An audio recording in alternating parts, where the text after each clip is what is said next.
we're going to talk about zippers. We will also go over the invisible zipper, which is my preferred zipper for ready to wear. Yes, there are many tutorials on how to put zippers in online, so you don't necessarily need to come to me, but my mom has been requesting this for quite some time, so I figured I'd do a little tutorial just for her, and maybe you'll learn something too. Another Patreon asked how to put in a zipper on a prefabricated corset. I'm gonna go over that the best I can. I don't happen to have a corset right now, and I don't have one that I might have put a zipper in, although I definitely have done this in the past. With most standard corsets that you might buy over the counter, they will come with something like this. It's a metal stay, and they hook together like this. So obviously, if you are in burlesque, this might not be the best way to strip out of your corset. Depends, obviously, on your dancer's choice. If you're wanting to switch this out, and you'll notice in your prefabricated corset, there will be pockets for this, and only the little metal stays will be sticking out. So the best way to do this is get your seam ripper, open up the seaming that keeps these inside, and pluck them out. Once you take those out, you should have two pieces of fabric down the corset front that you can easily install a jacket zipper into. A jacket zipper looks like this. It may not be metallic. I just happen to have this one and I wanted to share it. But the most important part about it is the bottom opens. And this is key if you are trying to strip out of a corset. If you have something that has a closed bottom, say like this, you're not gonna get out of it very easily. So you're gonna wanna put in your jacket zipper, and very, very simply, you don't have to try to push this into the seaming and all that. Just lay it right on top of it and top stitch it down. And that way, as you wear and tear your corset on stage or whatever, you can easily replace that jacket zipper. So you just will pluck it right out and put in a new one. Because costumes, they have wear and tear and they need fixing up and replacement sometimes. So the simplest way for me to show you how to do this is not to install these zippers on a garment, but to use muslin. What you'll do is you'll measure how long your zipper is according to the pattern and how long of a zipper you might need. And obviously this is way too long for this, but let's just pretend that we only needed like a 14-inch zipper. So what I would do is go, okay, here's my zipper. So I'm gonna wanna put a seam starting a little bit higher than where the zipper might go. And I'll show you that on my machines really fast. When you're prepped and ready to install your zipper, your garment will look like this. As you can see, we have a seam in the back that has the ability to open eventually. There we go, like this. So you'll be setting your zipper in on either side of the seam here. In order to install your invisible zipper correctly, you're going to need an invisible zipper foot, which on my machine looks something like this, just a little bit quirky. Yours may or may not resemble it to some degree. So check your machine and what kind of comparable foot and feet there are out there for your machine that work for it. So once you have your invisible zipper foot set on your machine, you're ready to install your zipper. So essentially just open up this seam, and I like to start on the top, the right side of the zipper facing me. So as you can see, this is the back side and this will be the front side. If it's zipped up, it looks like this. And if you unzip it, it looks like that. And I'm grabbing the right side of it. And I'm taking this part. And this is where it gets a little tricky, but you want to push that open. As you can see, just push it open slightly. Pardon my manicure, which sans manicure. And set it right at the top. The actual top part of the zipper is a little bit lower, but I like to give myself some seam allowance. Typically you're still stitching up into the top there, so. And all you'll do is set the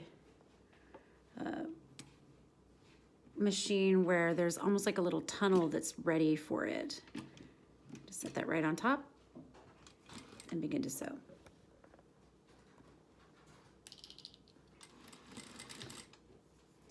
And as you can see, let me see if I can do this.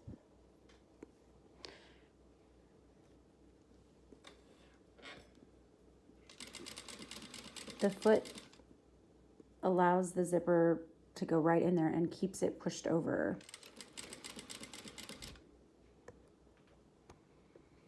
So we'll just sew for a while.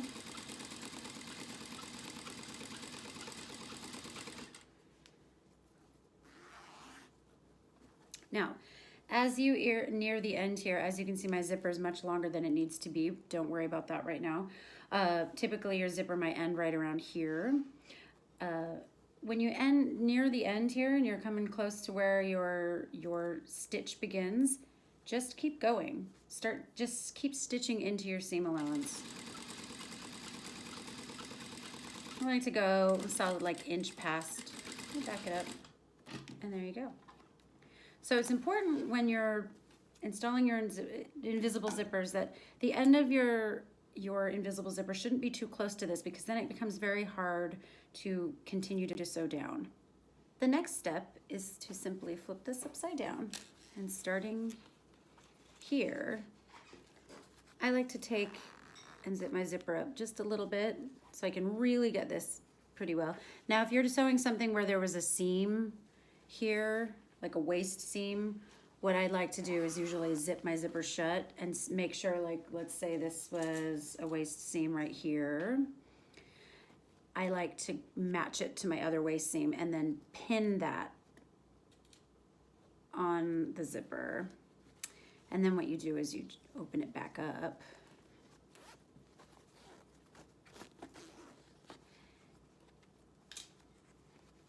And you zip past where you stitch the fabric together.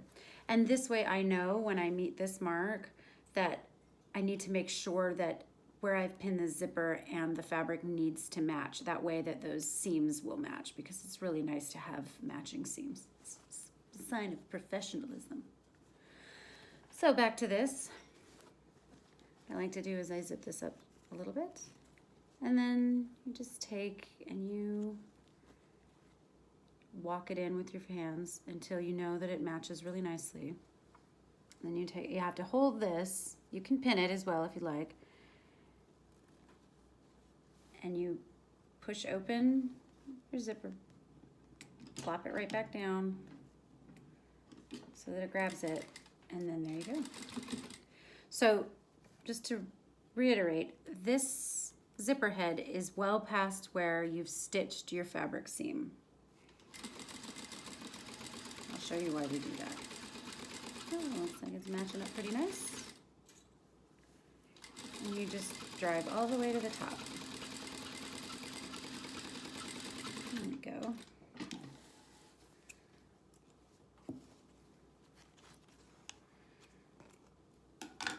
Now the best part about this is obviously if you open it up, you're wondering, well, obviously you couldn't zip it now. Where's the zipper head? It's way down here. You just flip it through, grab it here, and just pull it closed.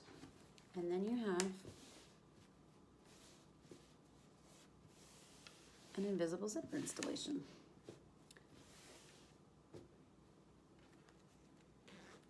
Clearly orange on cream colored fabric isn't so invisible, but you get the idea.